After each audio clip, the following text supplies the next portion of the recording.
At the time of making this video, we've just seen the announcement of the most recent DLC addition to Super Smash Bros. Ultimate, the fabled Steve from Minecraft. This was one of the most important additions to the game in a long time, because for the whole of 2020, only 2 new additions were added to the game, and they were both first-party Nintendo characters that were in relatively low demand. With no prominent rumours or leaks to give us faith in the future, expectations were starting to fall for the second Fighters Pass. This led people to make their predictions simply from who they thought would be the most likely character to join the game at that moment in time, be it another Nintendo character like a Gen 8 Pokemon, or a major third-party character like Crash Bandicoot, or Steve, who we ultimately got. But throughout these discussions, one name sticks out among the most commonly requested characters, despite doubters often having no idea why he's even a popular choice in the first place. That character is Geno from the 1996 RPG Super Mario RPG The Legend of the Seven Stars. But why though? In this day and age of major third-party characters joining Smash, with no shortage of the more contemporary Mario characters like Paper Mario, Captain Toad, and the eternally trapped assist trophy Waluigi, why would people want a one-off side character like Geno to join the Ultimate roster? Well, I'm Tale of the Toaster, and today I'd like to paint the full picture of just how this puppet rose to stardom and see if he truly deserves a space among legends. So to truly investigate this idea and see why anyone would care about this seemingly odd pick, we must first ask an important question. Who is Geno? Geno, or that, to use his real name, is a puppet brought to life by a spirit without a body to save the Mushroom Kingdom. He appears partway through Super Mario RPG to join Mario's team, proving very useful in battle thanks to his finger gun weaponry and flashy magic spells, the likes of which were never seen in the Mario series before. He of course plays an important story role too, but I think the most striking thing about Geno in his own game is just how unusual he feels in the Mario universe. With Mario games so far only releasing for the NES, SNES and the Game Boy systems, the world of Mario characters was still in its formative era, and Super Mario RPG was one of the first to truly push the boundaries and try to sneak just about anyone into a Mario game.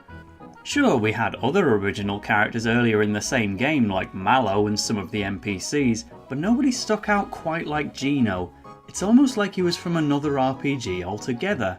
It's no surprise to learn then that Super Mario RPG was not actually made by Nintendo themselves, rather it was made by Squaresoft, the creators of the Final Fantasy series that we nowadays know as Square Enix. Geno injected a little bit of that Final Fantasy spirit into the Mario world and quickly became a fan favourite in the 1990s. He may not have appeared in another video game since, apart from a small cameo in Mario & Luigi Superstar Saga, but with Square not working on the Mario series again until they decided to put Final Fantasy characters into a Mario basketball game, Geno had carved out his own little space in history, connecting the two companies. Enter Super Smash Bros., a series that served to unite the most beloved Nintendo franchises into one single fighting game, one that would soon create probably the most ambitious crossover roster in gaming history. The first game launched in 1999 to huge success. Was Geno anywhere close to joining Mario in the fight against Link, Kirby and Pikachu? No, of course he wasn't, and he wouldn't become a realistic candidate for many years to come. Still, we did see the basic foundations of the Geno hype train in the years leading up to the original game's sequel, Super Smash Bros. Melee. In the year that Smash 64 released, series director Masahiro Sakurai conducted a poll among Japanese fans to pose the question, if there was a Smash 2, what characters would you like to see? This is a really interesting piece of history to look back at, because with Melee not even announced at this point, you're seeing requests for major all-stars of Nintendo to join Smash, many of whom were series staples long before the more famous fighter ballot of the Smash 4 era. It's honestly incredible to see requests for icons like Ganondorf, Mewtwo and King Dedede in the same poll that saw similar numbers of votes for Mr. Saturn, Lugia and James Bond. But Sakurai breaking the results down by franchise helped us prove one thing.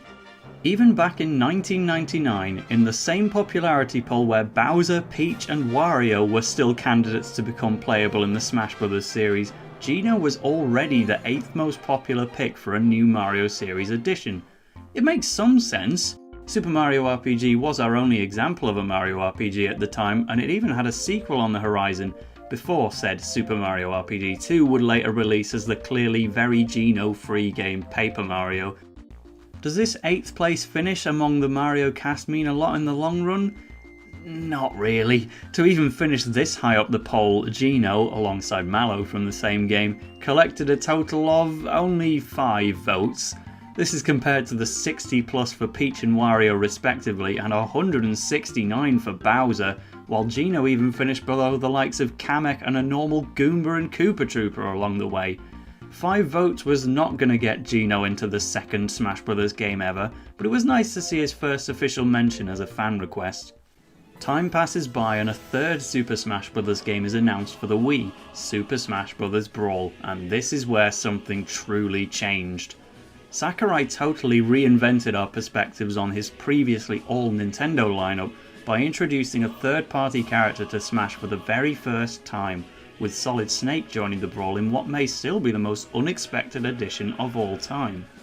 Later on, Snake was of course followed by Sonic the Hedgehog, meaning that the game would have 2 guest characters representing Konami and Sega respectively. This opened the floodgates to hundreds of ideas both during and after the game's release period, with fans speculating which character could represent other major developers. Now, let me paint a picture for you.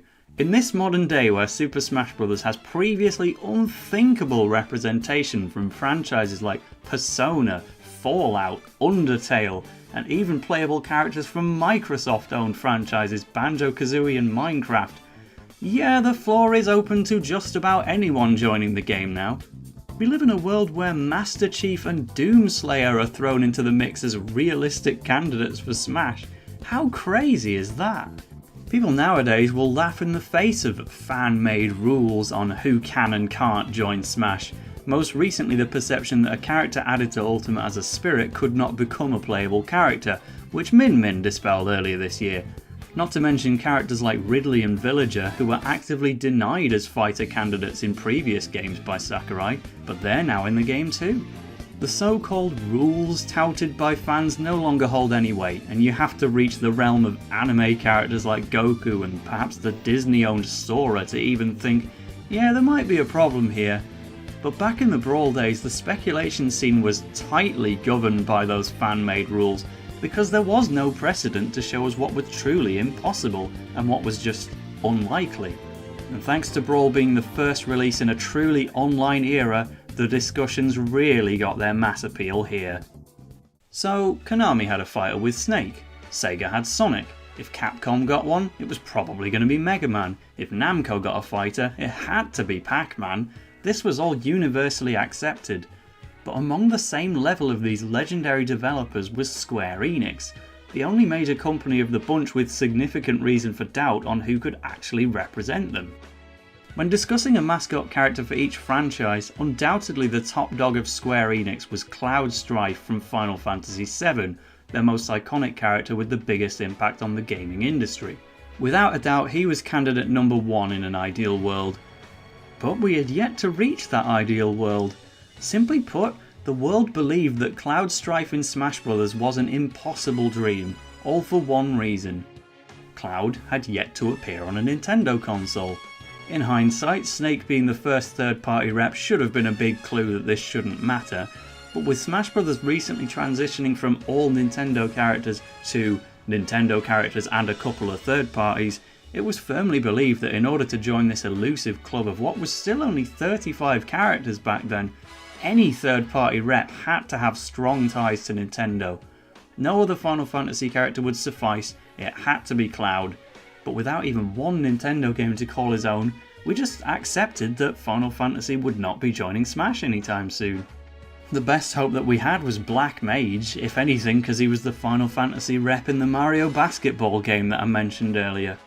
So, Final Fantasy is dead in the water, how about Dragon Quest? Well, this too was thought to be impossible. It wasn't down to a lack of Nintendo presence this time, but rather because we'd never had a generic Avatar character in Smash before. This is the same reason why Robin was rarely voiced as a candidate for Smash 4, while Chrom soaked up all the attention. Was this correct to have been a prominent fan-made rule? Clearly not. The hero was entirely possible the whole time. But go back 10 years or so and you'd be laughed at for even proposing Cloud or the hero as a possibility for Smash. And that is where Geno comes in. At a loss for ways to represent Square in Smash through its two most popular series, why not borrow from that time they made a Mario game? After all, it was and still is Square Enix who owned the rights to Geno as a character, and somehow Geno had clung on to relevance all this time. I particularly remember that in these primitive days of internet gaming culture, the fan-animated Mario RPG song Rawest Forest was immensely popular, and the game itself had finally become playable again after all these years, jumping onto the Virtual Console in 2008. This was also the game's very first release in Europe. Certainly that's how I got to experience the game for the first time, and it instantly became clear what we'd been missing. This really was a great game, and one with an ever-increasing group of nostalgic fans who loved Geno. Now of course Geno was hardly challenging Mega Man for the title of the next third-party rep, but amazingly he was standing on similar footing to the likes of Pac-Man and Simon Belmont, purely for being the de facto Square Enix rep with a cult following. This could have just been a wildly off-base fan theory that went too far, but everything was also backed up by a rumoured statement that Sakurai had considered Geno as a playable character for Brawl. Was there any truth to these rumours? Well, if the information really existed, then it's unfortunately been lost to time, but it was certainly believed by enough people to be used as justification for Geno joining the roster whenever he was suggested. And what we saw in the next chapter showed that there may have been some truth to it after all. Smash 4 released in 2014 to a mixed reception in terms of third-party representation.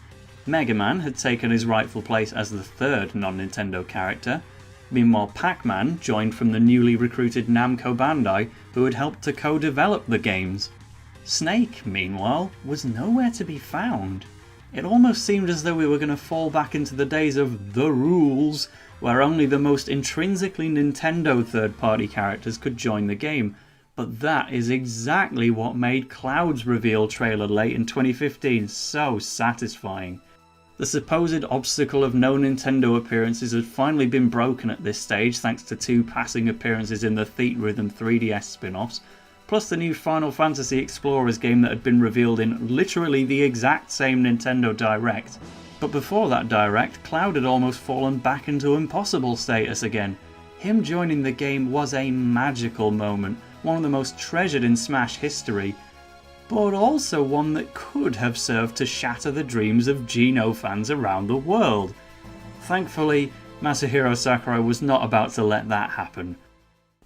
What happened alongside the release of Cloud as a DLC fighter is no doubt the single biggest piece of evidence in Geno's favour as we all wait to see what those final 4 spaces in Ultimate are going to be. Alongside Square's mascot Cloud, Smash 4 would feature a paid Mii Gunner costume based on the man himself, Geno. This was an announcement so big to his fans that the Mii costume alone got its own trailer and splash screen, a first for Smash at the time. And of course, this marked the very first time that Geno had even been referenced in a video game for over a decade, and that was only Superstar Saga's cameo. It had been over 20 years since his one true appearance in a video game, Super Mario RPG. This Mii costume was a huge deal for all of Geno's supporters who'd been around since the pre-release of Brawl. But that wouldn't even be the end of it, because Sakurai confirmed in a 2016 interview with Nintendo Dream that Geno really was a character that he considered adding to Brawl. This could have been anything from a passing one-off thought to a genuine attempt to actually get him in the game. We can't know the details, but Sakurai had explicitly confirmed that Geno was considered as a fighter for Smash around the time that the rumours were taking off. And of course he gave a special mention to the many fan requests for Geno.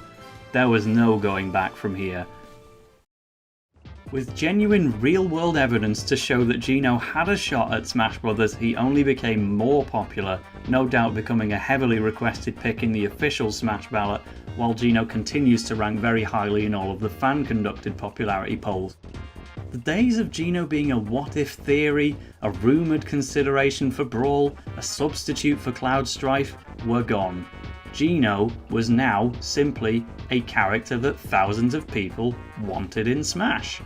All the way through the pre-release of Super Smash Bros. Ultimate, Geno was popping up here, there and everywhere, not as an outlandish thought, but a genuine prospect to make it in.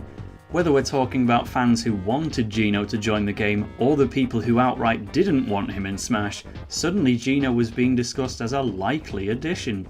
Clearly, he did not get into the base game, but the status had changed. The removal of Geno's Mii Fighter costume from Smash 4 presented mixed messages. On one hand, we saw King K. Rool, Chrom and Inkling go from DLC Mii Fighter costumes in Smash 4 to fully fledged fighters in the next game, but on the other hand, Geno had just been added to Ultimate as a spirit, something that drastically impacted his likelihood for months. Eventually Min Min killed off the supposed spirit rule in the second Fighters Pass, but in that time Geno became, of all things, an icon for the player's Wi-Fi profile? Would they really add that now if he was going to be a DLC fighter later on? Well, I sure hope so. With only 4 spots left in Ultimate, Geno's chances today are very unclear. I'm hopeful that this video has explained how and why Geno gained such a wave of popularity, but the competition is stiffer than ever before. If we potentially need to make room for new first-party Nintendo characters and third parties alike, can we really say a one-time blend of both, like Geno, is truly more likely than Crash and the others? Only time can tell, but what I will say is that if Geno does make it in, he wouldn't just be joining as a representative of Super Mario RPG, he would be joining as a representative of Super Smash Bros. History with over a decade of importance behind him. So, thanks for watching. I hope you learned something about who Geno is and why such a wildcard choice gained the fame that he did. Do you think Geno has earned his place in Smash, or should the past stay in the past? Leave a comment and let me know what you think. And hey, if you really want to know more, you can always give Super Mario RPG a try for yourself. Or if you want more from me, hit the subscribe button. TTFN!